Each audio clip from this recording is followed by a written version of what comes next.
What is up, everybody? How we doing out there? New Year 2022. Hope everybody's New Year celebrations were safe, productive, and if you were in the machine like I was, I definitely hope that you were, having fun. I'll leave it at that. I am so grateful for everybody that has spent time in the machine over the holidays because, as I mentioned in posts I put out there, it's something we do. When you love what you do, and that is your gig and that is your job, sometimes the sacrifice is spending time away from your family. So if you did that during the holiday season, thank you. I will reiterate it again. My guest today is somebody that I've wanted to catch up with for a while in this depth, and that is Dougie Graham, formerly known as Douglas Ian Graham, Dig Civil, if you caught that acronym, DIG. He is all things dirt world and snow world, has contributed to resorts in Australia, as he is the local there in Jindabyne, Australia, like Perisher, and has traveled over to North America and operated at places like the Canyons, or formerly known as the Canyons, and Whistler and their program there. He's worked with folks like Stephen Duke, Charles Beckinsale, Brandon Dodds, Jeremy Carpenter, Andrew Erath. I mean, the list goes on. But he is a very laissez-faire kind of guy, but in a serious way, because he knows how to flip the switch and have a good time, but he also knows how to be a very business-oriented person, and he takes things seriously that need to be taken serious. But he also understands the value in being able to treasure the job and not take it too serious. I don't know how many times I said the word serious right there, but irrespective. I'm going to shut up and get into this episode here. So, Douglas Ian Graham, episode 36. This podcast, The Blade Dive, is sponsored by Prenoth.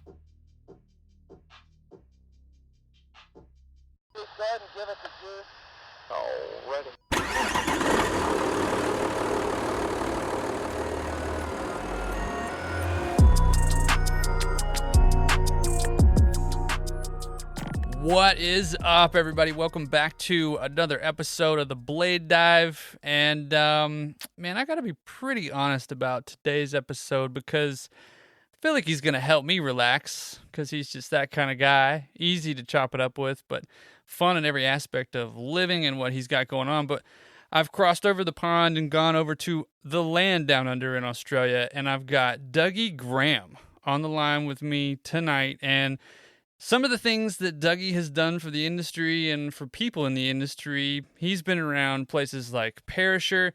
He's been over to the States and visited and participated in park construction at the Canyons. He's done and participated and been a part of projects at Whistler. I mean, I could go on. He's been around some incredible names like Charles Beckinsale, Stephen Duke, Brandon Dodds, Jeremy Carpenter, Andrew Erath. I mean, the dude is definitely... He's well-versed in all things operations with respect to equipment. But, Dougie, welcome to the show, man. How are you? Thanks for having me, dude. I really do appreciate it. We kicked this thing off with a special guest question. You cool with that? Let's go for it, buddy. Who is it? I think you know him, man. It's Ruben Cameron has got your first special guest question. So here we go. I'll play it for you now. Douglas, how are you, buddy? What's going on? You know that I've got all the respect in the world for you as a cat operator and a groomer, and I guess you're an okay guy. Just wanting to touch base with you about work. How have you managed to become such a successful park builder and quality groomer, as well as having an extensive partying and social life whilst spending the majority of your time at work on social media? I think it's amazing how you've juggled all that. Just wanting to know. Hope you're well, buddy. All the best. Nah, if I didn't know any better, I think he's probably having a stab at you, but that's just my perception. Yeah, no, he's definitely having a stab there, buddy. But it's nice. It's cool that he contributed, dude. That's probably the most he's contributed to my career in a long time. But, mate, I think it just comes down to being a professional there, Ruben. If you can manage your party life, your grooming life, and your social media life, all pretty well, then, mate, you're an all-around sports star.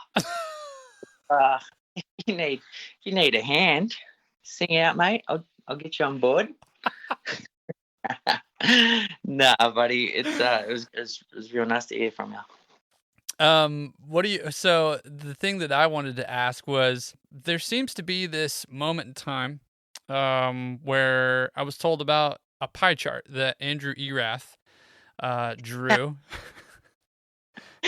Uh, And I figured, Ruben was like, dude, you have to ask him about the pie chart. And it was really cool. And I'm sorry that we're not on live on video to where you could like draw it or something. But tell me about the pie chart. so Andrew Erath had a lot of spare time on his hands when he wasn't on the hill, and so he thought he would do a pie chart for what my shift consisted of, and it was like majority of it was sitting on social media telling chicks how cool I am. There was a small part of actually doing work, and then the rest was eating food, drinking beer, and organizing the next party. Brought it into our grooming office and hung it up on the wall for everyone to see, and for some reason everyone agreed pretty hard with it. I promise this episode is not a roast on Dougie. It is definitely an intriguing conversation because one thing's for sure. The amount of things that probably come up that can happen on a shift when you're in the machine, there's a lot of back and forth with, I would say banter. You could call it banter. You could call it having fun with one another. But either way, that's what I'm talking about in the intro, man. This conversation is going to be super fun. And so when he told me that story, and he was like, dude, I wasn't there for it, but I've heard stories about it, and you should get Dougie to talk about the pie chart. So was it like a, 3 foot by 4 foot piece of, board or poster board that he drew it on, or what was it? Color, black and white? Nah, mate. He only just did it straight on just like a normal A4 piece of paper. Like it explained how my shifts went pretty well. Rubes, stoked on the question, man. Dougie's got you covered for any further consulting that you may need with your social life and balance with work. Fuck, he needs it, man. We'll run with it, man. Hey, I think the biggest thing that I want to unpack with you is just to really, I want to invest a piece of me and get to know you, and you kind of listened before and you know how this show rolls, but I really want to know what it was like growing up as Dougie Graham, and if you could paint that picture for us, that'd be awesome. I mean, I know just tidbits and pieces what you've shared with me, but Jindabyne legend, local shredder at one point in time, like or you were sponsored. I mean, but there's more to you than that. Help us out, fill us in on what it was like growing up as you. Yeah, mate. No, I come from, like you said, I come from Jindabyne. I was born and bred here. Still currently here, dude. Growing up in Jindy, man, it was a hoot. It was heaps of fun. I mean, it's a small ski town, semi-rural. So there's your mix of rednecks, and then also your mix of skiers, snowboarders, skateboarders, and punks alike. But yeah, it was a good upbringing I had, man. I got a big family. We lived on a bit of property just outside of Jindy. Very supportive family, that's for sure. Everyone in my family was sort of like down the country route where they all rode horses and shit like that. And I tried to give that a go. It just wasn't for me. And then the old man chucked me on a snowboard at a young age. I got hooked on that. And actually, the first time I ever went snowboarding, I took the thing off. I threw the snowboard at him and told him to never fucking put me on that thing again. But that eventually blossomed into, wanting to go more and more once my friends started getting more into it as well. And then getting a bit older, that's all I was hooked on, man. That's all I could think about. So I would spend all winter up the hill instead of going to school. And then in the summertime, my family were big enough legends to send me over to Mammoth a fair few times, like each summer. And I'd go over there and go snowboarding with my mates over there. And that out of that, I got a few sponsors. I was definitely nothing special on a snowboard, but I mean, throughout that time, a backside 3 was pretty special. Yeah, you and me both living there. Yeah, backside 3, frontside 3.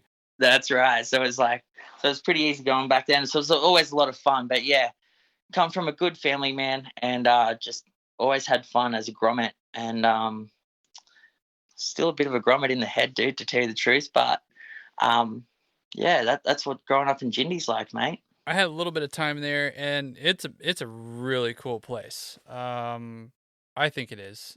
I miss it. You know, like a lot of small towns and people that are locals. Do you kind of walk down the street when you're around or when you're on a job site? And we'll talk about dig civil too. But do you know everybody? Is there not one person you don't know? Mate, there was a time where I did know a large majority of everyone in Jindabyne. Mate, half of them were my family. But now Jindabyne's growing, dude. Jindabyne's expanding rapidly. So there's I'm always meeting new people.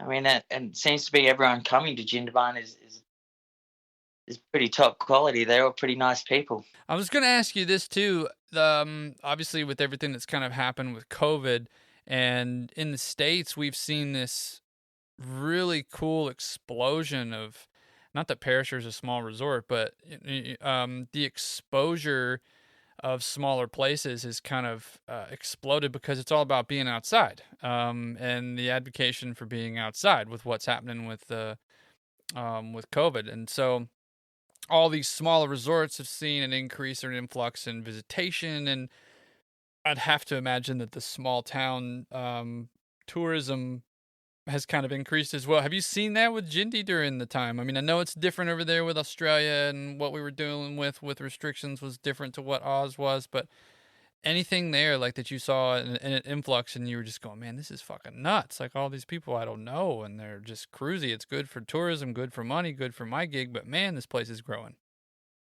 Yeah, mate. Our town, like I said, our town is expanding like rapidly. Like it's wild, especially with the whole thing with COVID. And people are now learning that they don't have to go into an office to work. They can actually do their job from home. Mm. I think also with COVID, people are finding out how fucking shit cities are. Like cities are shit, dude. Cities are shit, yeah. Yeah. So like, and then when you come to a place like Jindabyne, like it's unique, dude. You come around the corner over at East Jindabyne, and the first thing you see is Lake Jindabyne. It's this massive lake, and it's like pretty breathtaking. And then you come around the corner a bit further, and then there's the town sitting right around this lake. And so like it's got a massive appeal to it from the second you come around the first corner to come into this town. And then with all the activities that's expanding out of our resorts, like with mountain biking, hiking, camping, fishing, all of that, our tiny town has a massive draw to it for like all them activities, which you know is the biggest things in the world at the moment. Like mountain biking, it's now become the fastest growing sport in the world over golf, and our town is the mecca of that for Australia. So like in the summertime, it's getting just as busy on them big long weekends and holidays with mountain bikers. Like, you know, it's just crazy. It's really cool, but then it can also be really bad for a small town like this. Like, you don't want a town to expand too quick and then blow out, and then it just becomes like, you know, a shitty place like Byron Bay, which is halfway up the Australian coastline, just near Queensland there. It used to be this like unreal place, dude, and now it's just a fucking shit stain, dude. It's just where all the rich are, and it just doesn't have that vibe to it anymore. Hoping that doesn't happen to our cool little town. You know, we've talked about that on I've brought it up before, like the magic of places, and I think there are definitely some people I want to bring on the podcast to talk about it, but I want to unpack a portion of it with you because I think that's you just described how I feel about that area. It's pretty majestic, man. Like somebody's probably listening right now going like, fucking hell, like Jindabyne is not majestic. But in my opinion, it's like if you drive outside of Jindabyne, if you really want to take your lady on a nice date, you can go over to Wild Brumby, man. That place, you cannot tell me that place is not magic. Like, it's fucking magical. Dang. I mean, the food there, we talk about food a lot on the podcast too. We'll go there really quick. But like the food in Jindabyne, and maybe I'm not a regular, but man, the meat pies and the sausage rolls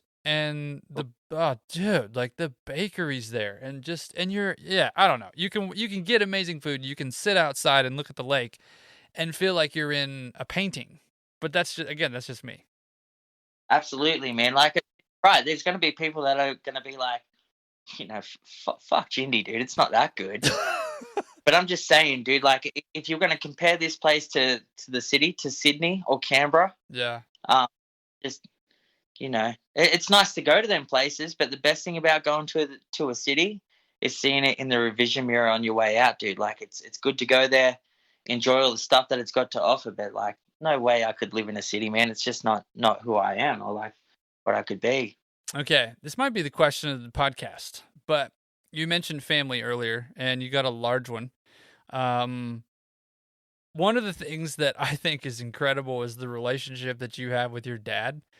And it's something that you too, just through the depiction of what you put out there on social media, give each other shit left and right, and it is hilarious.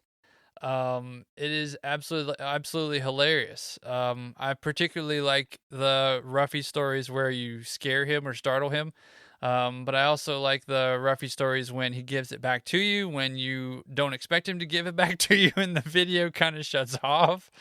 But I wanted you to kind of just fill us in on the background because you mentioned too, like your dad chucked you on a snowboard when you were young age and maybe you rebelled a little bit at what that process looked like to participate on it and threw the snowboard at him. But like unpack maybe some classic Ruffy stories, the background behind that, and just what you got going on with your dad there.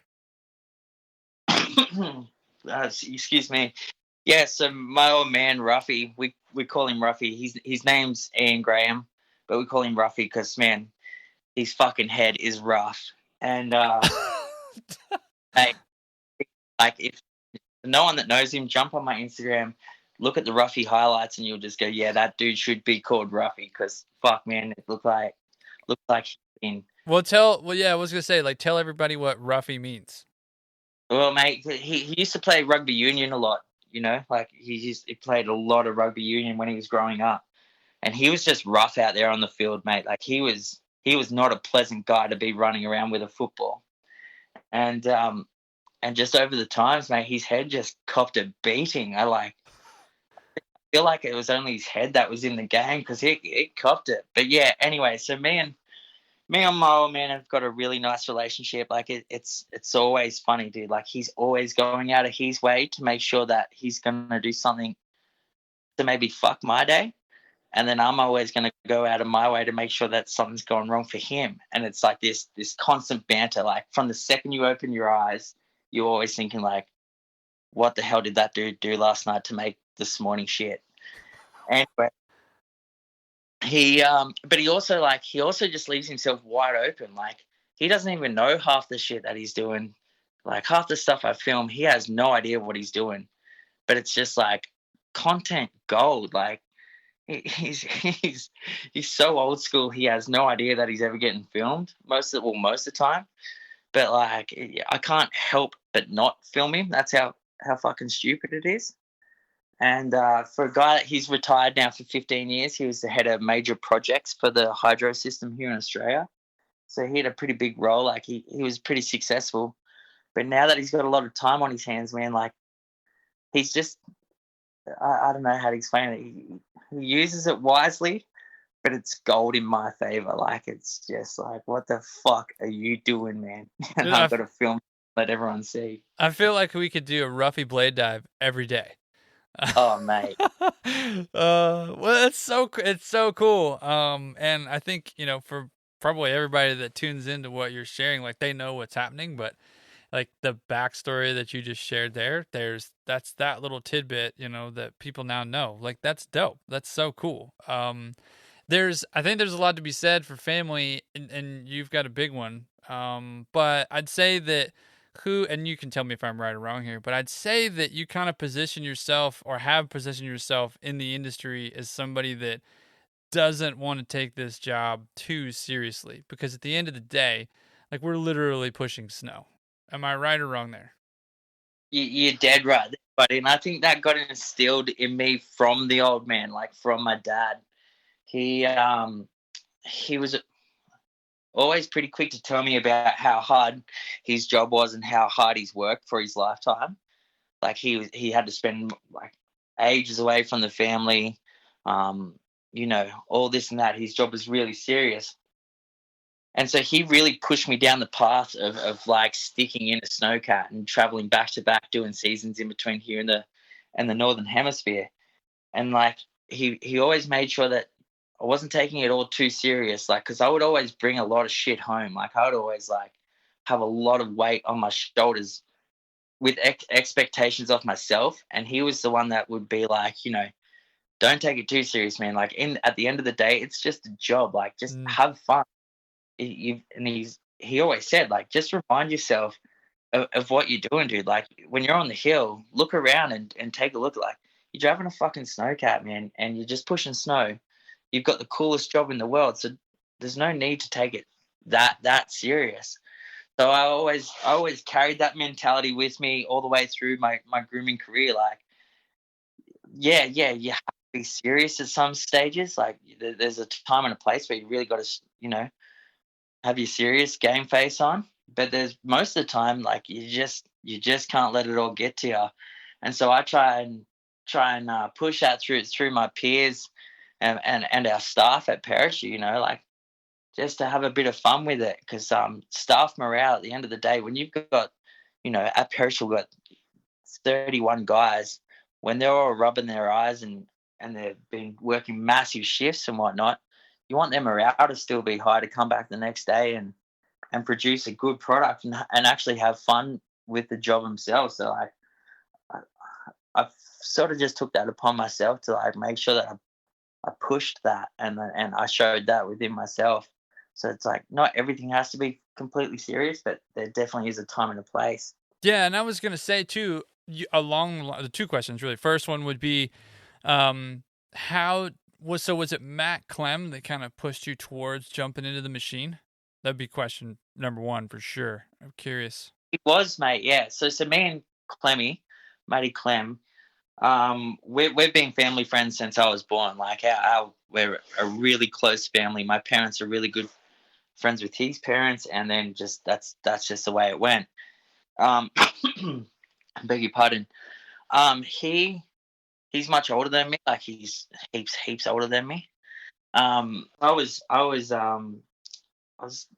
getting to that age where snowboarding wasn't doing anything for me. In my head, I thought I was the best thing in Australia. It was ridiculous. But he saw me in the parachute center one time and he was just like, "What are you doing? Where are you working?" I'm like, "Oh, I'm not working. I'm still just snowboarding." And he's like, "Okay, well, tonight you're coming to work with us up at Parachute. You're going to jump in a snowcat." I was like, "Fuck, no, I'm not." And he's like, "Nah, you are." He said, you'll be up here tomorrow night.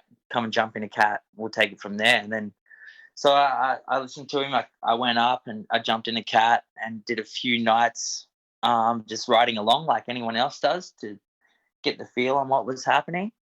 And then it would have been like the third or fourth night, he chucked me the keys to a LMC 260. We had a full fleet of them. And it was like, "Don't fucking crash it and don't break your tiller. Don't back over your tiller." I was like, "Yeah, fucking wise words, man. Okay, let's go." And that first conversation with Clemmy, and then to getting into a snowcat changed my life completely. Like there was a whole shift. Like there was like, wow, this is full on. This is dope. Like I can do something with this. And then so I took the bull by the horns, and then I was infatuated with it from the very get go, mate. Like from when that night that I drove my own cat by myself, given it was an LMC, but that's what we had back then, man. Like that was the cream for me, and so like that just shifted my whole mood on the way I looked at life, sort of thing. So it was really cool. Like I'm really fortunate that Matty gave me the start the way that he did. Dude, I'm going to break things out of chronological order a little bit. We've got a last-minute special guest question for Mr. Ty Weed. What up, Ty Weed? this is cool. Dougie, I'm going to read this right now and you can just take it. So Ty asks, what's it like running your own business? Was it hard starting out? And which do you prefer to prioritize more these days? Running snowcats or running other types of equipment in your new business?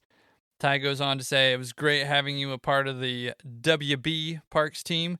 You made a lasting impression on everyone here! Exclamation point. That was dope. Ty Wade, you're a legend, buddy. Mate,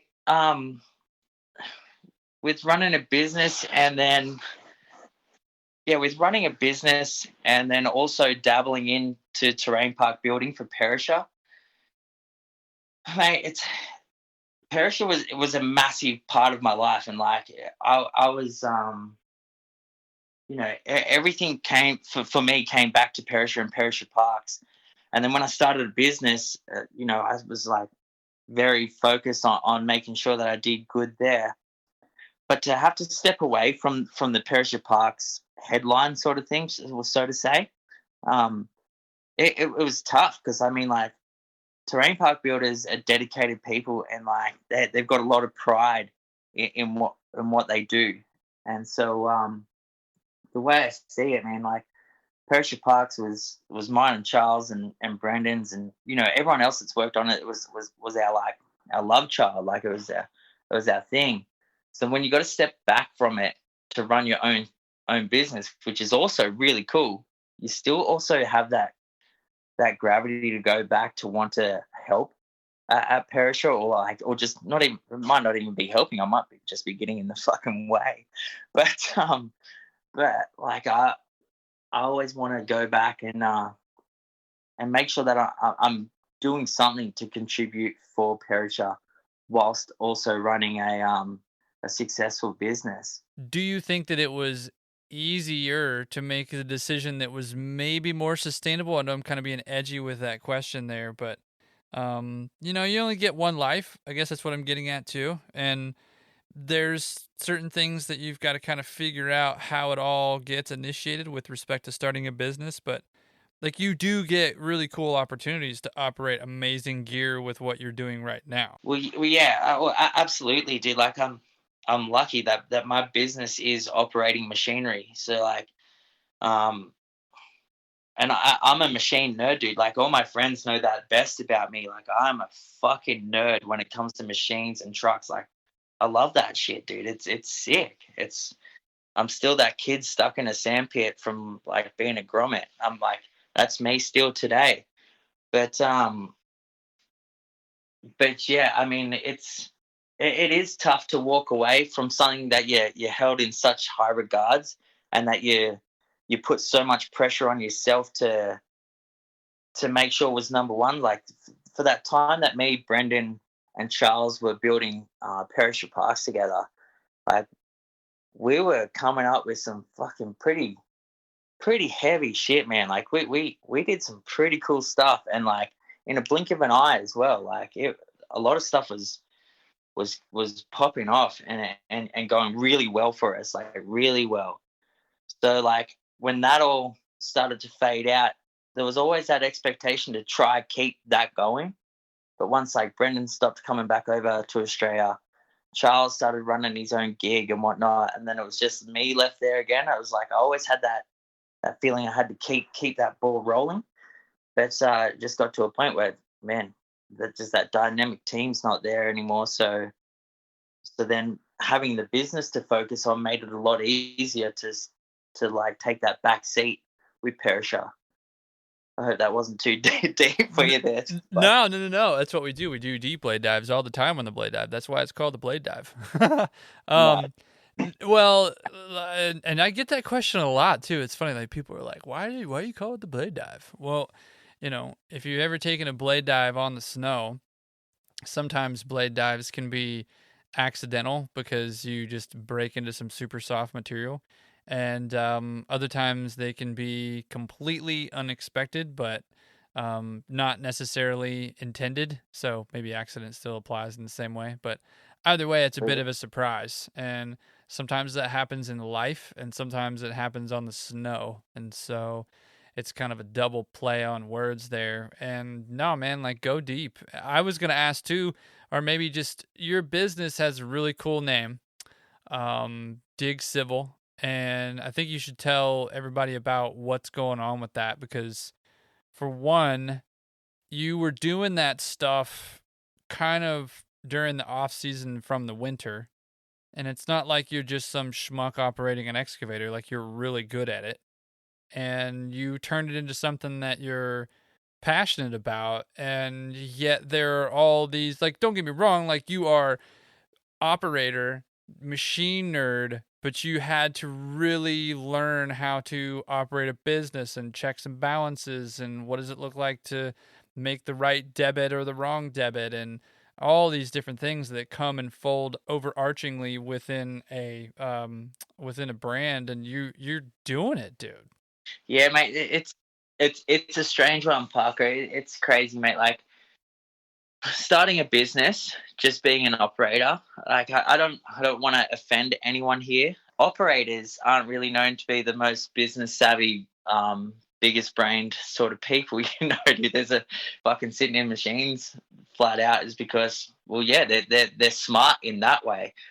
But I had to teach myself now how to run a business. So yeah, I can go to work all day. Like I can go from sun up to sundown. I can drive machine all day. You can stick me in any machine, I'll run it, dude. Like if I haven't run it yet, I'll figure it out real quick.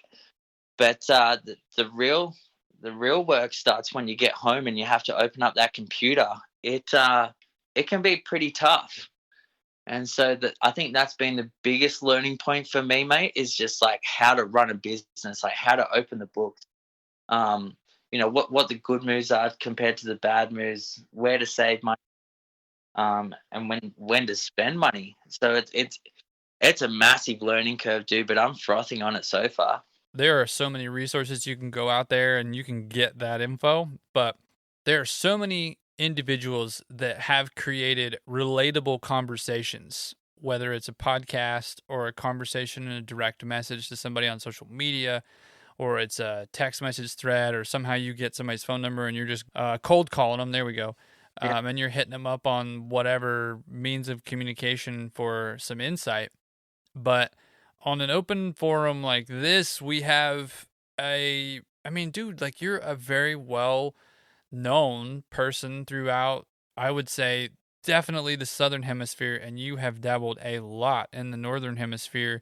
And to kind of hear you unpack what it is to be able to create something on your own and understand and delineate between what's worth investing in and what's not worth investing in, and how you're doing your time at home to make things work so that you can actually, go out and dig, for lack of a better term. Mm-hmm. That's the part that's not discussed. Like that's the part that's not opened up and made relatable for people who are in the machines, who get kind of stuck in this world of, well, everything will work out on the resort side of things. It's cool. Like I'll just operate a snowcat for the rest of my life.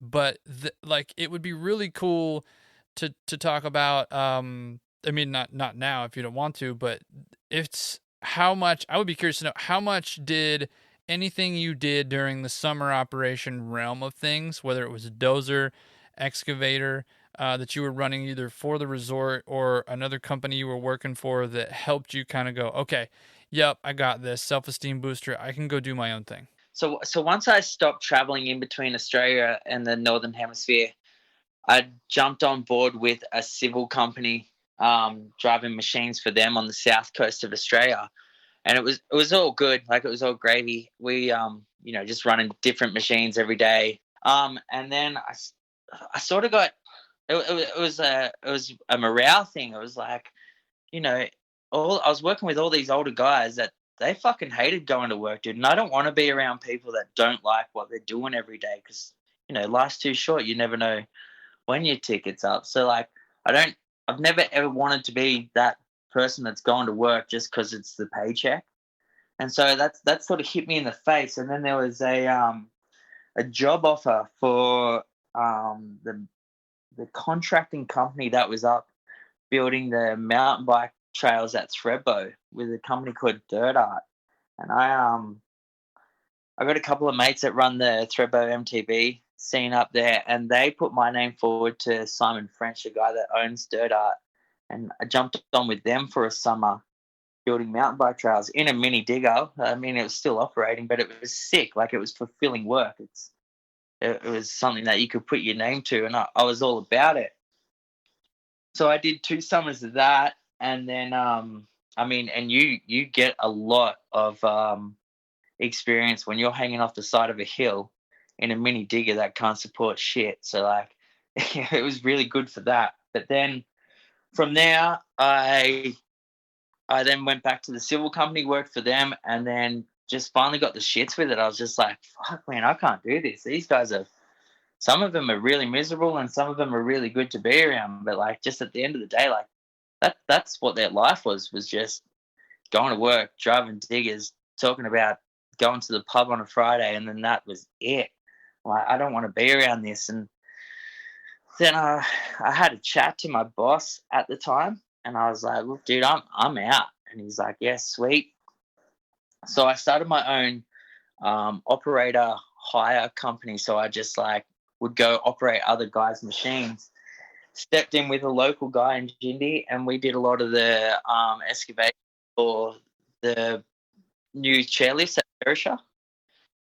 And then at the end of that summer, I took a trip to Tahoe with a bunch of mates and did a couple of weeks of snowboarding, and came back and was like, I'm going to start my own gig. So I called my old boss and was like, look, man, can you help me out? What do you reckon? And he's like, yeah. So he put a package together for me with an excavator and a truck, helped me out getting that all across the line, and with massive help from my family too, mate. And then from there, I bit the bullet and gave this dig civil thing a go. So with a semi-reputable name around Jindabyne, a few builders put me on for their major projects, and then the ball's just been rolling from there. And I just try and keep everything neat and tidy, and then the jobs keep on coming in. But like I said, mate, it's going to work is the easy bit. It's when you get home and you have to open up that computer and start crunching numbers and whatnot is where it gets a little tricky. Dude, just open and honest suggestion. Can we do a dig civil daily blade dive? I would fucking love that. Dude, it'd be a lot of swearing, dude, and a lot of carrying. Dude, well, I think it's a cool name because it's your name, right? Is that correct? That's right, buddy. My initials are DIG, so it's Douglas Ian Graham. So it's sort of like it's sort of meant to be. As I mentioned before, it's definitely something that I am stoked to hear more things pop up in the dirt world that are discussed about what it's like to create a business and have clientele, and what it's like to do the books at home, and what it is to be a professional and procure contracts and do bids and all of those things, man. And it takes courage. Let's jump into Charles's question. I'm stoked he's contributed. He was stoked to contribute, and I will play it for you now. Here we go. Right, For those that know Dougie, you would know that he was quite the pipe jock back in the day. And he had this photo of a backside air that was massive in the Perisher pipe. And I just wanted to ask Doug, how many times has that appeared on a brochure for Perisher Blue or a trail map in the last decade? Yeah, no. I got a pretty well recognised backside method in our pipe here in Oz when Jeremy Carpenter was actually building it. And you could boost that thing, dude, and just so happened to be just a random photographer there. I don't know the dude, like I don't know where the pic come from, but he snapped this pic, and then all of a sudden it just started getting played out everywhere. Like, my friends were jumping on Greyhound buses to go up the coast to Queensland, and on the back of the pamphlets was that fucking photo. And it got played and played and played by Perisher. I mean, if it had a dollar figure on it, I don't think I'd be driving machines every day, that's for sure. Yeah, man, I was going to say the royalty from the photo, didn't get into that one, but like, if you had to take a guess, like, Is it still being used today? Yeah, it is, mate. Yeah. Sick. They've got this little music festival that happens at the start of every winter season here in Jindy, and that thing is that shot is plastered everywhere, dude. Like, I mean, it was a draw card, that pipe that Jeremy used to build for us back in Australia, like back here in Australia, dude. It's I could spend every single day there. It was a masterpiece. I really enjoyed it. Well, Charles is definitely weighed in here. He's got multiple questions for you, so I'm just gonna keep firing them at you. You ready? Let's go. I've been lucky enough to know Dougie for a long time now. We used to actually go to high school in Cooma together back in the day and compete together snowboarding, because a lot of people don't know, but Dougie was quite the snowboarder and sponsored back in the day. And then he got into driving cats and grooming a few years before I did, actually, and went on to do pretty amazing things at Perisher. And he's someone I really respected as a builder. Had a really good eye for detail, a good understanding of transitions, and at the time he was the park builder at Perisher, and I was the park builder at Threadbow, and it was quite a good healthy competition. And then at some point we basically came together and worked at Perisher, and Brandon Dodds came over as well. And we had probably one of the best trios in park building kind of history in Australia. And what we did there with Perisher in that 5 years where it really kind of dominated was pretty amazing for all of us. But Dougie was always the kind of homegrown talent at Perisher. And then he went on to come to Whistler Blackcomb with myself and build with me over there. And I just wanted to ask, like, what was your experience, being the kind of larrikin and the good times guy at Perisher? Do you feel like your treatment there and the way you kind of did things was different to how you were viewed at Whistler Blackcomb? Like, what's the difference between being homegrown and coming into a new program with a lot of experience and being viewed with fresh eyes? I'd love to hear your opinion. Much respect, brother. I'm glad to hear you're on the blade dive. Look forward to listening. Yeah, that was a really cool question, dude. And a massive shout out to Charles, mate. He's been a massive help in my career through the ways of grooming and building terrain parks. It's I think it's what he was saying there with being the homegrown one at Parish. I wouldn't say the homegrown hero, because there's definitely no hero. I think with my attitude towards work at Perisher, I don't know if it's something that helped me with Perisher, like with my bosses. But combined with a strong work ethic towards Perisher and like putting my all into there, but also having that bit of that cheeky character to carry it through the way.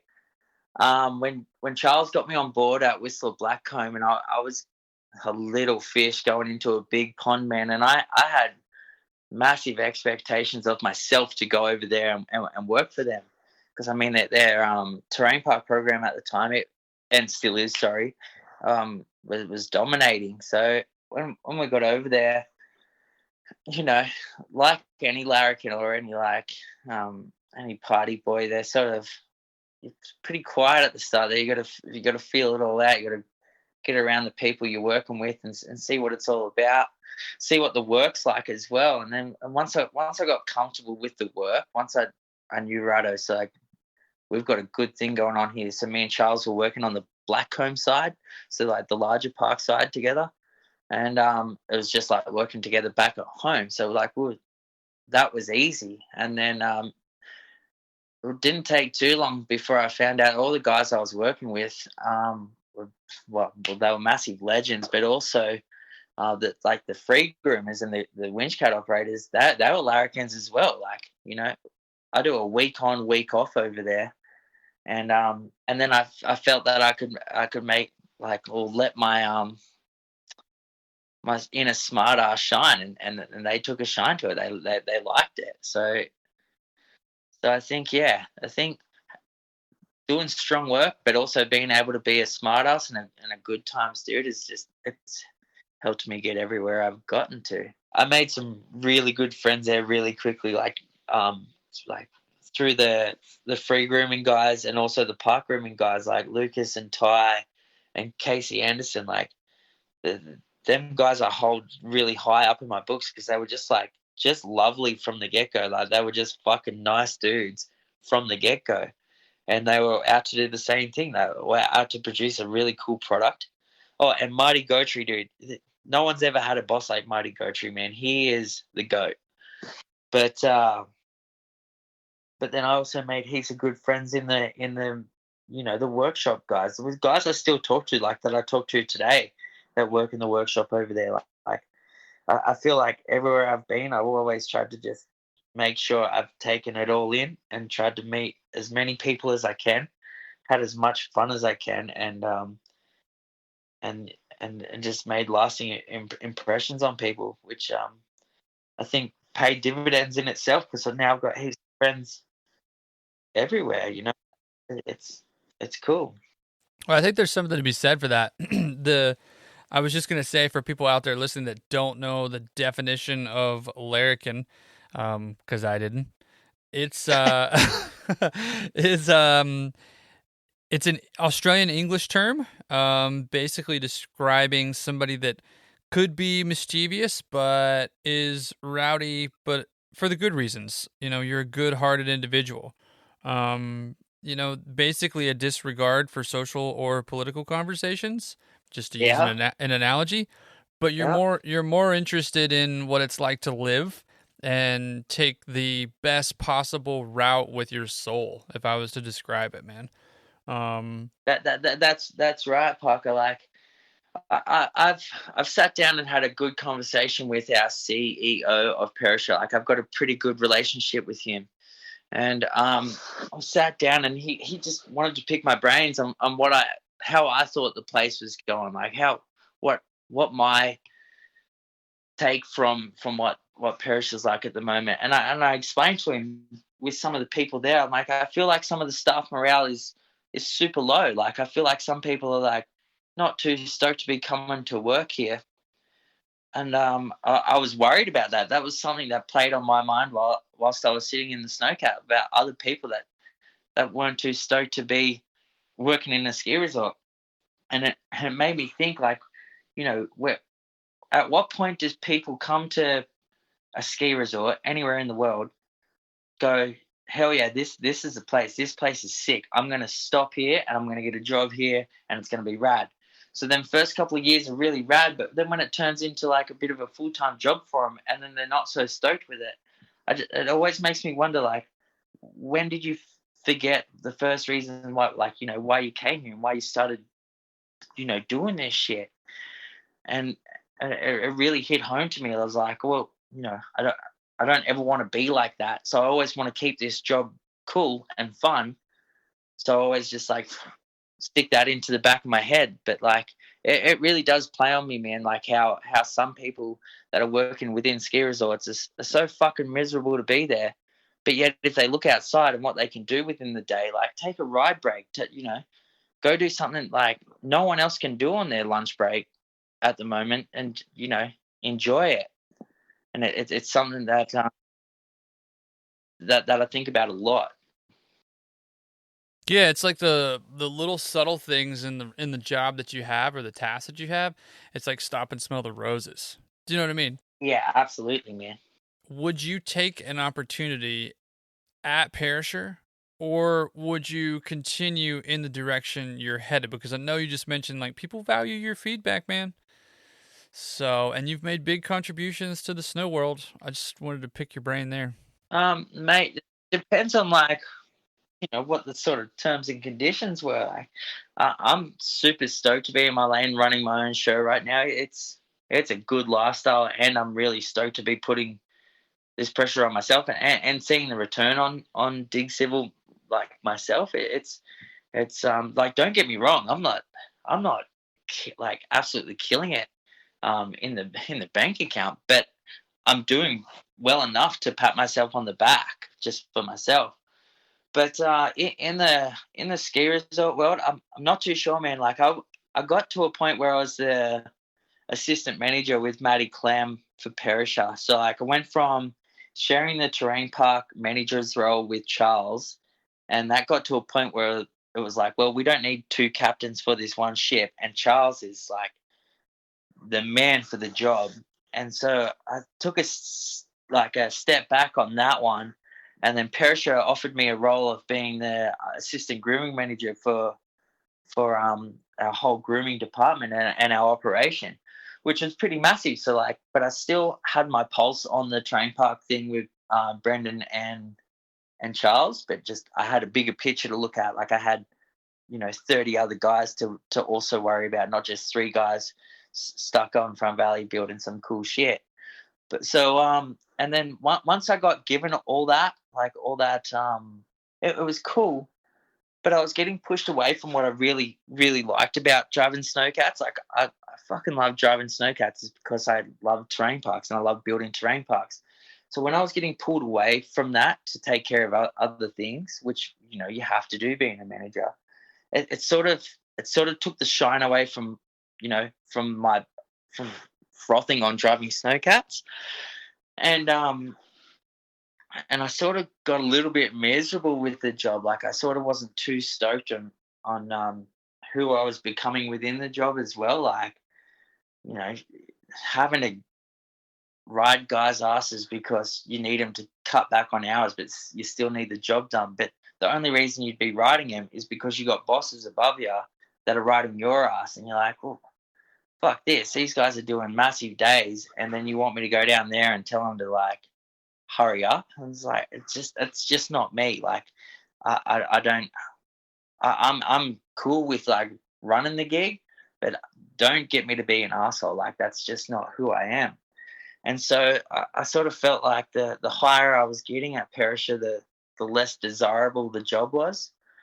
And after about 4 years in that role, it faded out, and then I just went back and just was purely based in terrain parks again, and that it was sort of nice. But the dynamic of not having Charles and Brendan there to build with us was sort of lost, and I always had that expectation of that's where our terrain park program had to be, and so that I was putting a lot of pressure on myself, and then I was just having a bad time, dude. Like doing massive hours, putting too much shit on my shoulders, and then just like crumbling like for no reason. Like it's a fucking terrain park, and Parrish is making the money. I'm not, dude. It's just it was silly. And so then it finally got to a point. Then when I started the business, then I had that to focus on. Now going back to Perisher to just build parks, and I work for a guy called Sean Craig Nalini. Me and Charles work for him now. He's our terrain park manager, and he is a fucking legend, dude. So you just get to work, and he's like, you guys just do whatever you want to do, but make sure you do a good fucking job, because then that makes me look good. So we just go do our building and then come back, and he gives us the tick, and it's really good to be out there working again. Like I'm really stoked to be in a snowcat the nights that I am in a snowcat. So yeah, it's gone a full circle, but I'm stoked with it. Hey, I think before we get too far along in this, Dougie, let's jump into the push road question of the day.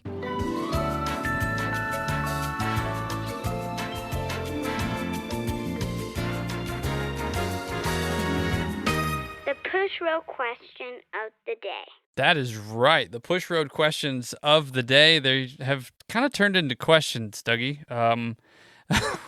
We started out with one, and it was amazing, and then it's definitely been awesome to have the community involved. And so there's so many people that have weighed in on this episode, and we definitely try to be fair. There have been some episodes where a bunch of people contribute and others that don't, but we try to stick to, 3 to 5, somewhere in that range. But we've got a lot of people actually that have weighed in, man. Let's start genuine, but maybe, a little off camber, but still true to roots here. Craigers wants to know about the home rope tow in your early days of grooming. Fuck. Man, that's a good story, dude. So back in the day at Perisher, we were heavily loaded with LMCs in our grooming fleet, and they were known when you put the tiller up, the tiller would bleed off to one side, and so there's a rope tow that goes from our medium park back to Front Valley, like back to the home base sort of thing. And we'd had a massive snow night, and I was still learning to drive cats, man. And the night before, I'd had a massive night at the banjo, and you've been to the banjo park, and that place goes off. It does. It goes off. So I was pretty fragile in the snowcat, to say the least. Anyways, I got given the project to go and clear the snow out in between the rope line and the rope tow itself. So the rope line it's concreted in. So they got poles in with tiger rope. I had to get in between there. With the tiger rope was pulled down, I had to get in between there and the rope tow and clear the snow out. So I was dozing away, just thinking I was killing it, probably making a fucking massive mess. But then I get to the middle section of the rope tow, and I start to turn out. I've got a big blade full of snow, and I'm looking down the line at the concreted in wooden poles, and one by one they're fucking snapping. I'm like, what the fuck? This is some paranormal shit. Yeah. Like, what the fuck is happening here? And without even thinking, like, I'm not like, oh, I'll ease up on the sticks and see what's happening. I'm just full sticks, man. And I've got a boot full of throttle as well. So I'm like, I was into it. But these poles just keep snapping, dude. I'm like, this is fucked up. I looked behind me, and the tiller had bled off and caught onto the rope tow. Oh. And I was dragging the fucking rope tow up the hill. Oh, shit. That's why the poles were snapping. Anyways, I'm like, this is bad. So I called our supervisor at the time, Adam Galbraith, which is an OG park legend in the world. And I called him, and I was like stressing. I called him just on the phone because, as you know, you don't call your biggest mistakes over the radio. You just call on the phone. And he came over, and he's like, "Whoa, dude, this is pretty bad." I'm like, "No shit, dude. I've just taken out a lift that services our south side back into the main village."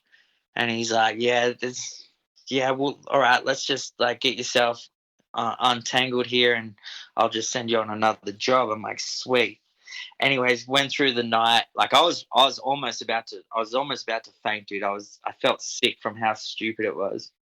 But I went home, and then Matty Clem, because he's such a close family friend, so he's a massive smart ass to me as well, dude. So I, as much shit as I give Matty Clem, he gives it back twice as hard.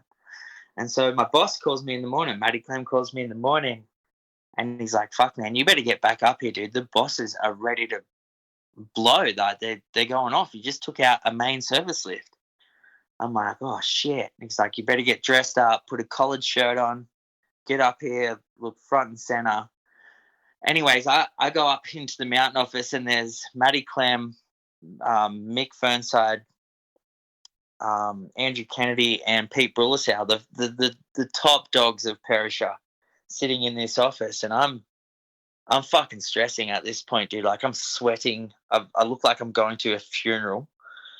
I get in there, and they're like, "Oh, look, man, this is pretty bad." I'm thinking, shit, I'm going to get fired here.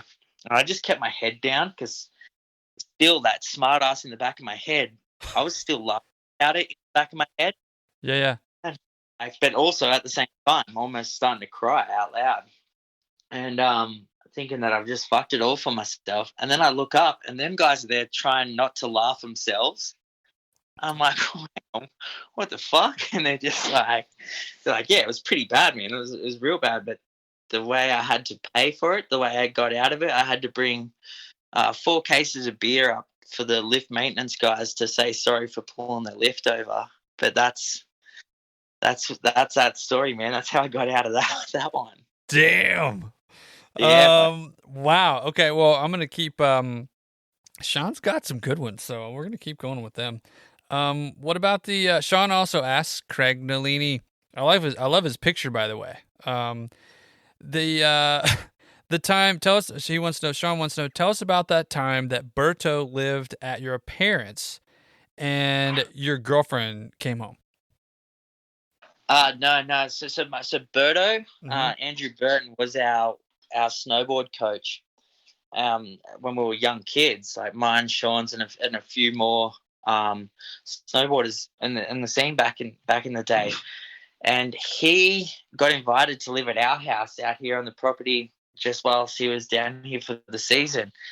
Anyway, he was a bit of a ladies' man, dude. So one night, car, this car comes up the driveway, and me and Berto, our bedrooms were back to back. So like our doors were side by side. And I was only a grommet, man, and this chick stumbles into my room, takes all her clothes off, and like I'm shitting myself. I didn't say a thing. I'm like, I've got the blanket up. I'm like, shit scared of it. I said, hello? And she's like, fuck. I'm like, oh, Berto's room's next door. And she's like, fuck. Blowing up, super drunk, like falling over everywhere. Berto comes in and he thought it was just the coolest thing that he'd ever fucking seen, man. He's like, yeah, Dougie, that's so sick. I'm like, no, dude, no. It was wild, man. Oh man. Okay. Let's switch gears real quick. Ben Finn is weighed in.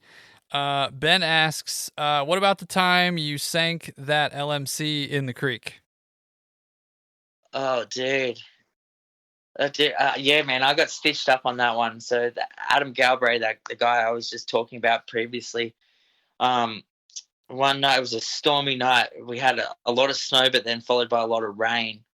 Anyways, he was going to show me a push that he wanted me to do. So he's like, just follow my track marks out. He's saying this over the radio. He's like, just follow my track marks out to where I am, and I'll meet you out here, and I'll show you what I need you to do.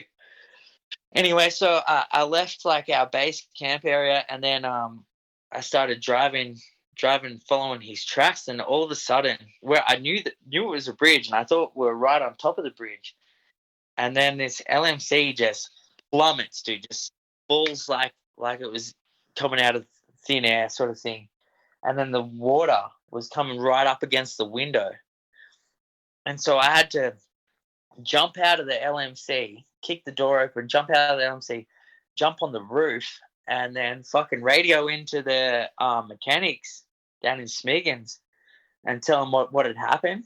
And so, and this time I'm just sitting on the roof of an LMC whilst the mechanics got there. Man, they spent like a good 15 minutes laughing that there was a kid just sitting on the roof of a fucking snowcat in the water before they even thought about helping me, dude. God. Yeah. Dude. Right. Like SOS. Holy shit, man. Yeah, it was wild, man. Like something out of Gilligan's Island there. Oh, mate, it was because, I mean, like, you're in a shitty old LMC. I mean, for back in the day, they were cool. I'm glad that I had to, that's where I started. I'm stoked that's where I started. But, like, I was happy to see that thing up to its eyeballs in water, dude. Let's go kind of serious here. So Harry Simpson wants to know what advice you would give to a young Aussie who wants to become a cat operator. I mean, that's a really good question. I mean, like we talked about it before, I was very lucky. Like, I was lucky in the sense that Maddie Clem was a good family friend and also wanted to help me out. But I see now that I'm further on down the track into the snowcat career here at Perisher, I see a lot of young kids that are really keen to come and jump in a cat, and you know we've got a setup that you got to show us how keen you are by taking the time out of your spare time to come in, learn the ropes, jump in a machine with us, and put in the time in their mod hours of the night to just show that you can stick it out. Because I mean, each season, I know Maddie Clem and myself used to just get like countless amounts of resumes of guys that want to jump in snowcats, but the ones that are really keen are the ones that are going to stick it out and come do their time in their spare time and just show how dedicated they are. Because like I said, that list is long. Everybody wants to drive a snowcat, once they figure out what the operations are of grooming. So yeah, my advice to Harry would be, mate, show Maddie or any grooming manager anywhere how keen you are.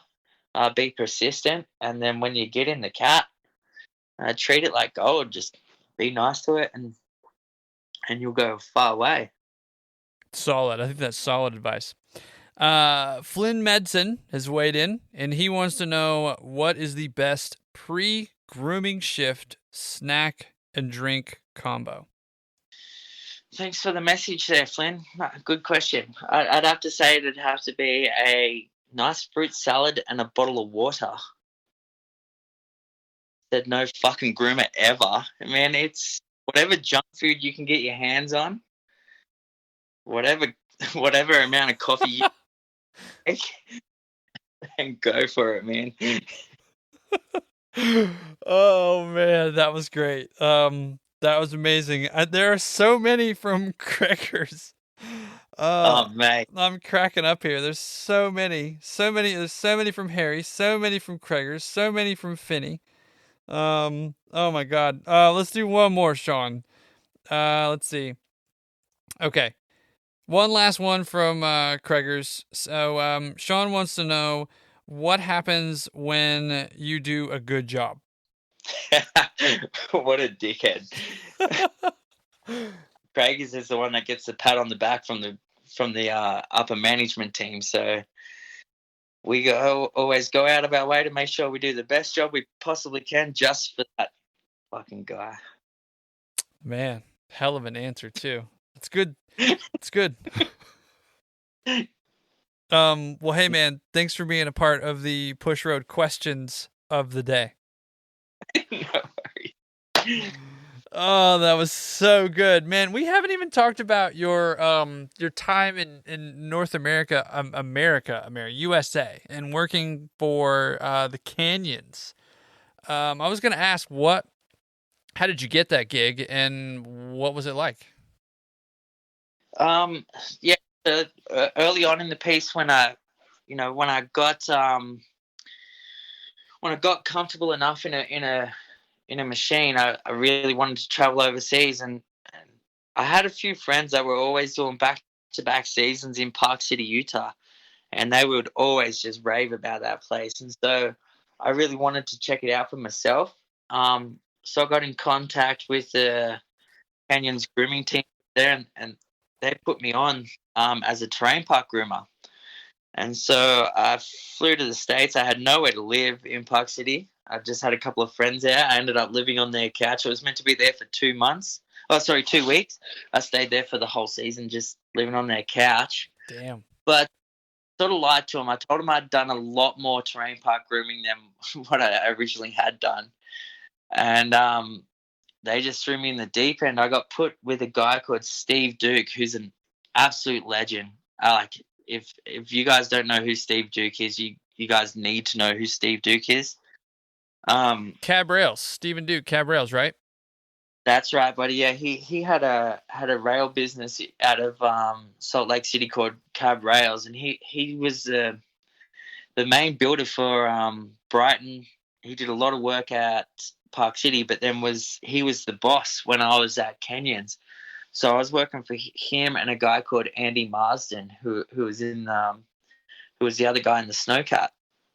And so, like I said, I lied to him and told him I had done a lot more terrain park grooming than I had done. And then I was thrown in the deep end. Once I got there, we did straight off the bat just a couple of day builds, and Duke got in my cat straight away because he'd done his time in Australia as well. So me and him clicked really well. Like, he was just such a genuinely nice guy.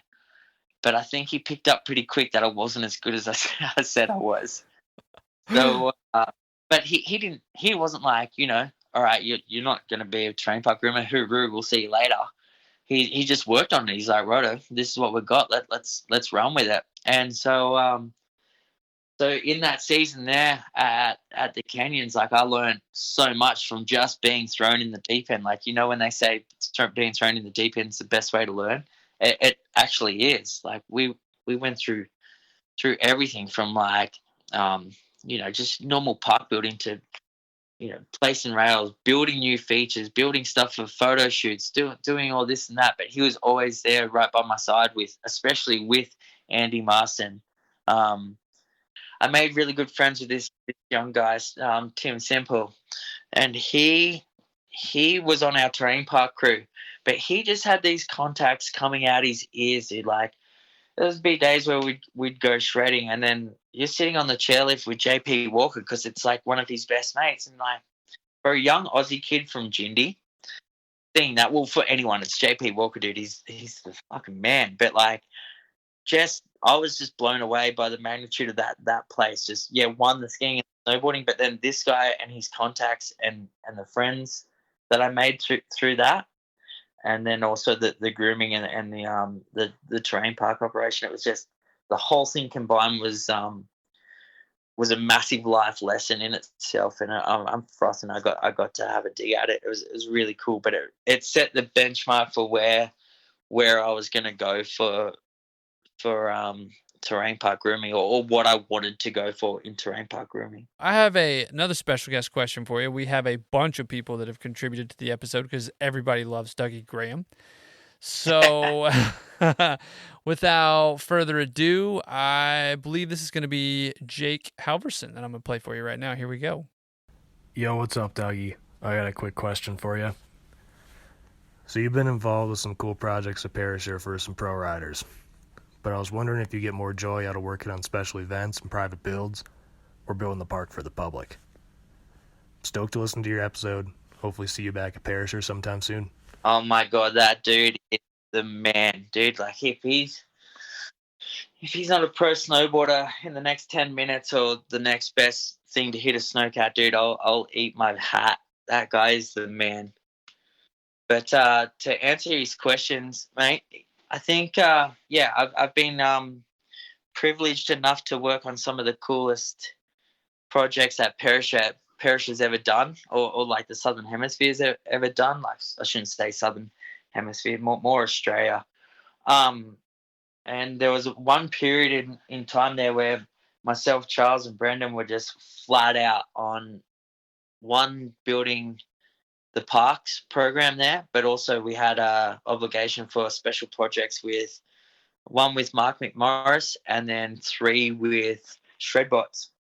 I think my most memorable build would be the hip that featured in Shredtopia over at Blue Cow. It was 55 foot high, maybe, I don't know, maybe 60 foot long, man. This thing was a fucking beast. And myself, Charles, and a very talented machine operator, Pete Vane, worked on that thing. It was straight after the Mick Morris shoot, which was really unique. We built a feature that was pretty mind-blowing, and to also get to sit down and watch them guys ride it was phenomenal, and the guys that he brought in. But then for me to be given that hip project with Pete was pretty massive. So, but that's still something I go back on and look at nearly once a month, because it's just the level of riding that went down with like Torstein, Dustin Craven, Scotty James, and Jai Kearney. It was just, hammers were just getting thrown left, right, and center. So I was really privileged to be on that build. But if I was going to say whether I'd like to build special projects or just build the public park for the boys, I'd have to say it's the public park. Like, I'm friends with a lot of our local riders, and I get a lot of joy out of seeing the boys kill it in something that we produced, or like I've produced. I feel like that's my give back to snowboarding or to the industry. Like, if I can produce something that someone's going to better themselves on, I get a massive kick out of that. Like, I really froth on seeing that. So to answer your question, Jakey, I would say that I really like building the public park over special projects. But don't get me wrong, special projects are always a lot of fun to see the final project. the fun finish. Yeah, I feel like that's a fair answer for sure, man. There's no wrong answer there at all. And huge shout out to Jake for contributing. Another question I was going to throw at you was, and you kind of mentioned it earlier a little bit, but I did not bring up the motorbike aspect of the dirt world that you've been involved in. Like you were saying that you were kind of an operator for hire doing your thing. You would come on and run those pieces of equipment that maybe that company owned. But was that still something that you were doing when you were building the motorbike tracks? Because I'm really interested in that as well. Because as you mentioned earlier too, mountain biking has exploded. I would say enduro is everywhere for motorbiking that I've seen. I mean, shoot, and that's cool. Because like to me, being off the beaten path with a motorbike is a little bit more intriguing than being on a track. So I would be way more inclined to just like take the dirt bike through the woods and over the rock and through the river, Yeah. maybe than I would say like on a dirt track, because a dirt track to me is so intimidating. Maybe speed's your friend there, maybe it's not, but I have no experience on a dirt bike on a track. But there seemed to be a passion there, and I was maybe curious as to whether Dig Civil still has any involvement with building motorbike tracks. And if not, was or were motorbike tracks kind of a catalyst for why you are where you are now with everything dirt world? It was about 2 seasons ago.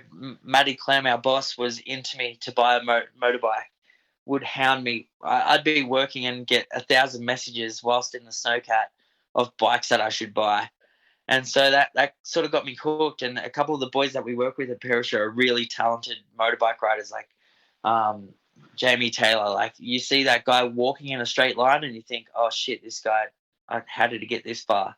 But then when you see him on a motorbike, you're like, holy fuck, this dude is the man. Anyway, so I was like, shit, I'll buy a bike. So I bought a bike, and then having the space to ride it around here in Jindy made it more appealing as well, because we live on a bit of property. Then also having the machines to do whatever you want whilst you've got a motorbike is a massive plus. So I would always just sort of mess around and build things just within the machines, just like small stuff. And then my old boss from down the coast, who's got every machine that you could lay your hand on, his sons were also getting into motorbike riding, and he was like, well, I've got 600 I've got 600 acres. I've got a spot picked out for you guys. Why don't you come down? I'll put a D6 dozer there, a brand new 23-ton Volvo excavator, and a brand new Positrack Bobcat. He's like, come down whenever you want, whenever you're free, and you can just chip away at it. And so, slowly but surely, we got stuck into these machines, and we created something down at his farm there, which is really cool. And I think that's a direction that I'd like to see Dig Civil go in. I mean, there's track building companies out there that are really successful, and they do an amazing job. I'd like to do that sort of locally. That'd be pretty cool. It's it's always a bit more exciting when you're creating something whilst you're at work, like going to work in a digger and just ripping trenches or doing site cuts. It's cool. It's a cool job. You're still operating a machine, but when you're creating something and there's a finished product that people can use, it's the best feeling in the world. So I'd definitely like to see Dig Civil go down that route.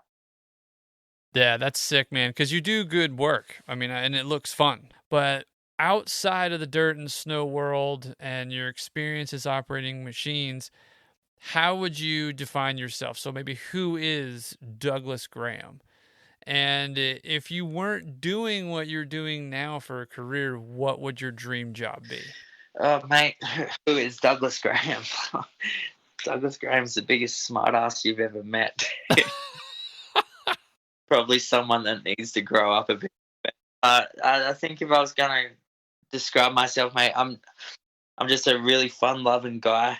I'm always out to have fun. Like I've said previously, I don't take things too serious, but I know when to take things serious.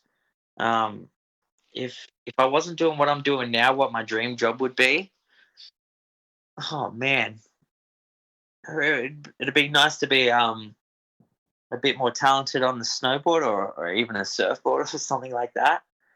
But I really couldn't think of what my dream job would be, mate, because I really feel like that I was blessed with given two opportunities. One to run snowcats, which I'm really stoked about, and two, now I run earth moving equipment. And that's, like I said at the start of this podcast, like I actually really froth on driving machines. Like I'm a fucking nerd. Dude, and there's no wrong answer. It's just one of those questions where it's like, man, you know, a lot of these people that I've talked to, we talk a lot about the career and we talk a lot about them, and we unpack and peel back some layers, which is really dope. But one of the biggest questions that I really enjoy asking is that one. You know, how would you define yourself outside of the industries that you work in? And there's no wrong answer, but it's just cool to hear, you know, people answer it confidently like yourself. You know, like, dude, look, I love what I do. I'm passionate about what I do. It really does make me whole. And I think that that's an important message for the industry to hear too. We're all human beings. We're all people at the end of the day, to get super serious on everybody. But I have a bunch of special guest questions that we should wrap up with. And then I've got one more question for you, too, after that. But I'll play. So your next special guest question, Dougie, is from Cade Robinson. Has your next special guest question. I'll go ahead and play it for you now. Here we go. Gotcha. Hey, Parker. Douglas. How are you, boys? So, Dougie, you always told me I wasn't old enough to hear this one. But I'm sure the listeners and myself would love to hear about the time that you, along with the rest of the Perisher grooming crew, became Perisher security one night during shift change. My second question, Dougie, is that at your advanced age, how have you seen the technology in snowcats change the way you build terrain parks? For example, building Front Valley Park at Perisher in an LMC versus a new Bison X. Thanks, boys. Rip in. Yeah, no worries. I think what he's talking about there with the Perisher grooming crew becoming the security guards for the night. I had a brand new car. I bought a brand new Toyota Hilux, and I had it parked in the car park. And just at shift change, as most groomers do at shift change, they start their car to get it warmed up so then they can drive home. So I did that. I went and started my car. I pulled it up to the front of the car park at Perisher. This is at 2 o'clock in the morning. Pulled it up to the front of the car park at Perisher and left it running. Anyways, I went in, de-iced, and then I had to take care of all the paperwork. So I was sitting inside while the rest of the boys were de-icing and conversing with each other. And I got a call over the radio saying, "Dougie, are you at the car?" And I said, "No." I replied, "No, I'm sitting inside doing the paperwork." And then the next bit on the radio was like, "Dude, there's some fucking dudes in your car stealing your car." And this was like from one of the boys that was still out de-icing his cat. I was like, what the fuck? So I ran out and I hit the bridge. So there's two main bridges that come into Perisher, just walking foot bridges. I ran out and there's these two guys trying to back off, like back in my car. But the Perisher security guard had already gotten to him. Anyways, we get over to them and they're quite razzed up. They've had a big night on the booze, and who knows what else they've taken, man, but they were on one. And so we just we didn't razz them up, but like I needed to know who they are and what they were doing, and the security guards were helping us. Anyways, these guys didn't want to answer any questions. They just wanted to fight. I'm like, right, like sweet. They take off on us and they run the wrong way. They run towards the rest of the groomers. Anyways, one Brad Arden, this local legend, he threw his de-icing shovel from his snowcat up onto the bridge and hit this guy, right? And And so mate has taken off the other way. Anyway, that's given us enough time to catch this guy and be like, look, man, we're just trying to figure out why they were trying to steal my car. And then the cops had already been called, we just wanted their ID. We wanted to know who they were, if they were staff, just what the hell was going on. But they just wanted to punch us out. They just wanted to knock us out. Anyway, so the security guard gets their wallets, gets their ID, and in this time, whilst all this is happening, these two boys are flat out trying to fight 13 guys. And we had our oldest groomers there helping me like hold these guys on the ground once they were getting too violent, just till the cops could get there. Anyways, we were like, we've got their ID, we'll let them go. Then mind you, during the fight, one of the dickheads took his shoe off and tried to throw his shoe at me, but they both went in the creek. Anyway, so I'm like, all right, my car's sweet. I'll go back. I'll turn it off. I'll just put it back in the car park. And the security guard, he was a fucking superhero, man. He just grabbed him on the nose with his two middle fingers, sit him down, stand him up. Anyways, they got loose again, and then they've actually given us like a pretty good sort of hiding where everyone's sort of like, we're trying to deflate the situation. Full on, man, like so full on. You mentioned a name there too, Brad Arden. I worked with Brad at Threadbow, and I remember when he was trying to get in the machine and got in the machine and had an opportunity to go do some things at places, and he just went through a pretty extensive recovery on his injuries. And I haven't paid attention enough to know where that's at right now, but I just, huge shout out to Brad. Haven't heard from Brad in a minute. Need to probably reach out. Absolutely, man. Shout out to Frother, dude. He's a good kid, man. But yeah, he went through a very traumatic incident up in the mountains. He was a rigging guy for the helicopter company, and one of the rigs come loose, and he met bad terms with that, and it was a very lengthy recovery, and it still is a very lengthy recovery journey for him, and we're lucky that he's got like the stokeness on life that he does. Otherwise, I don't know how it would have gone, man, because yeah, it was pretty traumatic what that little bugger's been through, man. Yeah, absolute legend. I was gonna say too, maybe if you wanted to give a shout out to Joe, that'd be dope too. Joe Sullivan, that's one of my nearest and dearest mates. Who's a bit of a king in the snowcat industry. He's been dealt a pretty bad hand with cancer whilst living in Canada. He's one of the typical fucking Aussies that thinks he's Canadian, but he's over there and he's dealing with a bit of chemo and whatnot at the moment. But I'd just like to say to Joe, man, like, I love you, buddy. You're a great dude. You share the best music with me that anyone ever has, and I hope you have a successful road to recovery. But just want you to know that I always think about you, and I definitely love you, buddy. That's awesome, dude. The second Kate's question was what my thoughts are on the technology in snowcats, starting from driving LMCs to the new Bison X's of today. I don't take it for granted at all that I got to learn in an LMC.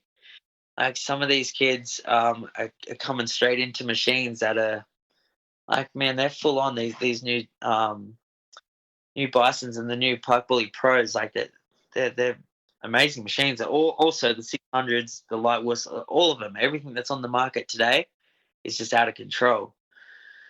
But in building terrain parks, whether or not it is any better building in the older machines or building in the newer ones, man, it's a lot more comfortable building in the newer ones for sure. Like, nicer stereo, the blade functions and tiller functions are always a little bit nicer, but they're getting a lot heavier, which I feel is a bit of a downfall in the way that the machines are going.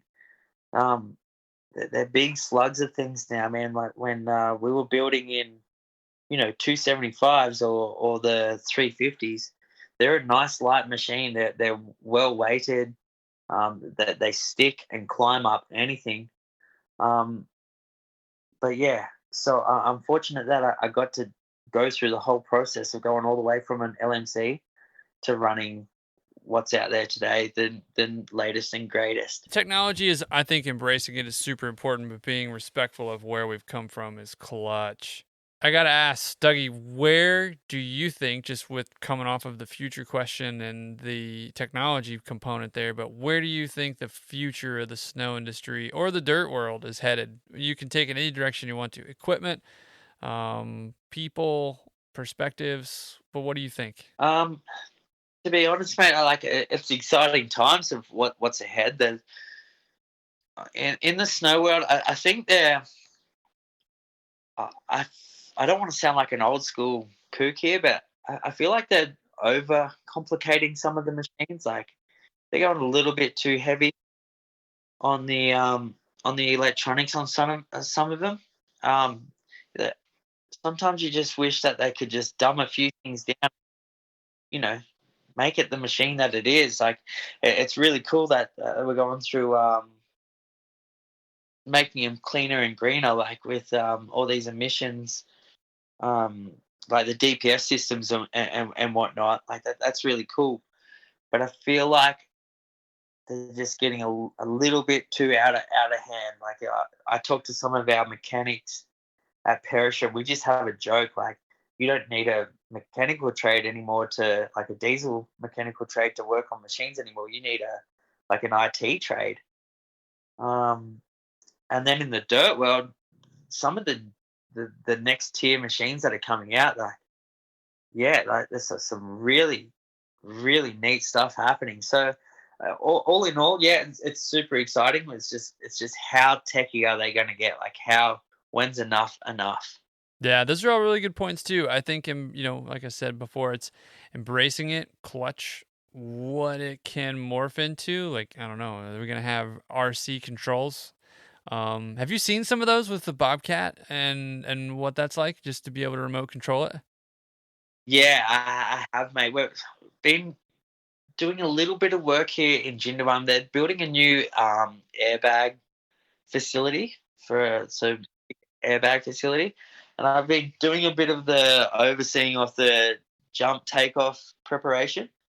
So Charles designed it, and just whilst he's away, I've just been overseeing the build process on that one. And for the drop in, because it's hard to put a machine on that steep of a pitch, they've been using RC like rollers, compaction rollers and whatnot, and it's pretty cool. Like, I mean, also it's pretty worrying as well at the same time. Like, we don't want them coming in and taking our jobs. Well, I think I've got a couple more special guest questions for you, both of which are from Mr. Brandon Dodds. Stoked that he's contributed to the show. So I'm going to play the first one for you now. I think he does a pretty good job of prefacing it so that everybody who's listening understands what we're discussing. Here we go. Dougie, what's up, buddy? So stoked to hear you on the Blade Dive. So for several years there, we had quite the crew at Perisher. Not just in the parks, but just the entire crew. Everyone got along super good. We had great camaraderie. Everyone was willing to do whatever it took to get the job done. And my question is just how important do you think that is to the resort as far as having a crew like that and getting everything done on a nightly basis and making sure the resort's always up to shape in the morning? Just talk about that a little bit. And then my second part of the question would be, did you groom the quad load? All right. Can't wait to hear your answers. Have a good one, buddy. Later. So to touch on the first bit of his question there, mate. Yeah, I honestly do, mate. I think that is the number one key for a crew of anything, like any sort of crew, whatever it is. You all need to be able to get along, right? So you've always got to have each other's back, but you've also got to know what the end prize is, like what we're all going for. And at that period of time, we had a crew that was, yeah, man, it was strong. Like we were very, very lucky to have the people that we had working with us, like from winch cut operators, free groomers, to our park crew, pipe crew, the lot. Like we were delivering some pretty good stuff. What sort of shits me about that, Parker, is that I feel like I wish upper management would key in on something like that, like, and see something like, look, this, what we've got here is amazing. We need to focus on this a little bit harder. We need to, sort of dive into what, we're getting a good product from these guys day in, day out. What do we have to do to keep this ball rolling, sort of thing. Like, it's, what they're not giving us, they're not giving us the privilege. We're giving them the privilege at the end of the day, without sounding too cocky. Like, we're the ones giving the product that people are actually there to come ski and snowboard. And I think it sort of shits me that it's not looked at close enough by the hierarchy of some ski resorts, that that they should really key in on that. That they should really go, wow, we're lucky to have these guys. How are we going to keep these guys, and how do we keep this ball rolling so we keep on getting this incredible product that we do? Well, I brought it up to, I think I may have mentioned it to Brandon, but I can't remember. It may have been Brandon. But there were 3 T's that I mentioned to someone, and to me, those 3 T's are trust, training, and trajectory. And from that pattern, I think that is a very, it can be linear, but it can also be perpendicular, and they can have several tentacles that kind of go outward based on what you can achieve for a skill set. And I think that's just, I'm trying to figure out how to have that type of a message pretty consistently on the podcast. But yeah, I think so too, dude. I think it's, I mean, let's look at it. Let's look at it here for a second, buddy. The ski industry is it's a massive industry. Like, it from beyond what we do, dude. Like, guys that are sitting up in the big chairs with the suits on, it's a massive industry. So like, it's I feel like the stuff that they're just seeing a business run, right? They're seeing the money come in, the money go out. I don't think they're taking a close enough look. They could be, mate. This is just what I think. I don't think they're taking a close enough look at what's making the resorts, when the resorts are working amazingly, at what's making them work amazingly. Like, it feels like a little bit too much of a numbers game here and there. Like, we'll just hire the staff we need. We'll just get the job done just so the job's done. But if you can put together the best of the best, or if the best of the best come and work for you, or if they're already still working for you, well, fuck, you got to cash in on that shit, man. Like, I reckon if I had 5 operators that come and worked for me at Dig Silver that were like way better than me, dude, I'm going to put them on a top tier pay. I'm going to look after them. I'm going to make sure that their shit's good, because then if I do that, they're going to produce good work for me, which then, like Craigus, makes me look good, but also drives my business through the roof. So I could just be an absolute kook saying this thing, but that's just the way I see it, mate. Like, if you see something, work on that thing, and make it even better, because it's only going to be a more profitable thing for you as a business in the end. yeah. Yeah, I've often, I like dissecting kind of the turnover percentages and how much it would cost to rehire and train somebody. So, if you invest in that relationship first, we always talk about this on the blade dive, and I love it. But, Jay Ridd had a really good quote too. It's not that I am against the current process of what it is to achieve a really good role within this industry.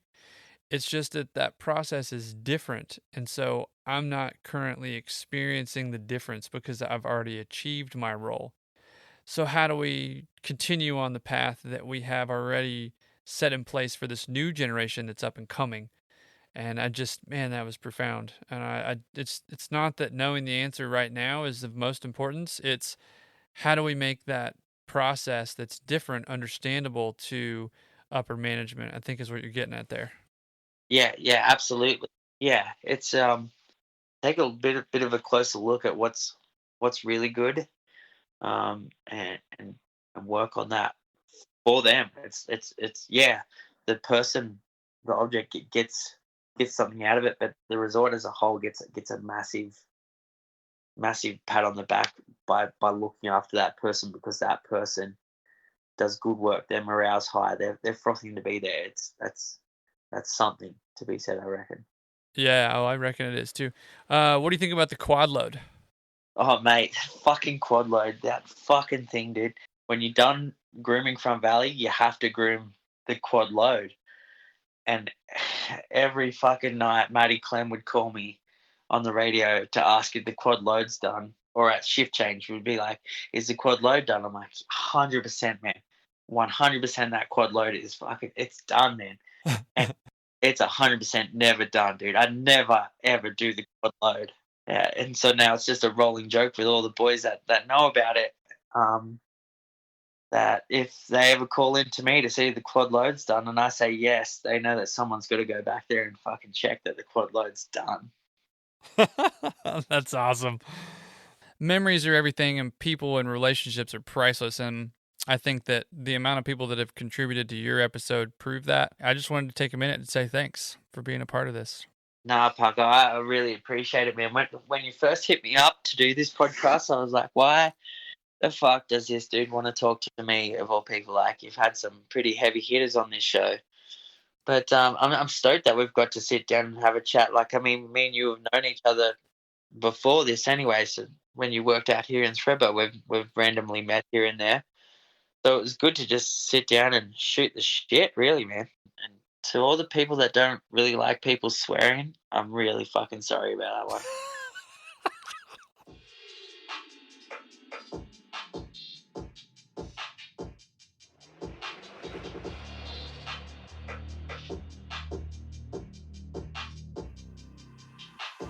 Huge shout out and thank you to Douglas, aka Dougie, as everybody else knows him, Graham, for being this week's Blade Dive podcast episode 36. I really enjoyed this conversation. Again, it was just a fun chat.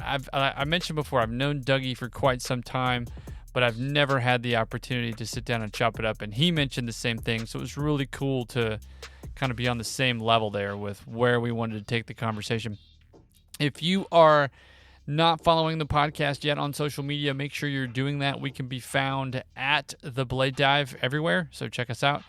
Also, too, if you just feel like dropping us a line, you can send us an email at thebladedive@gmail.com. Okay, you know the deal. Don't be a dick. Please fill your machine up with diesel at the end of your shift.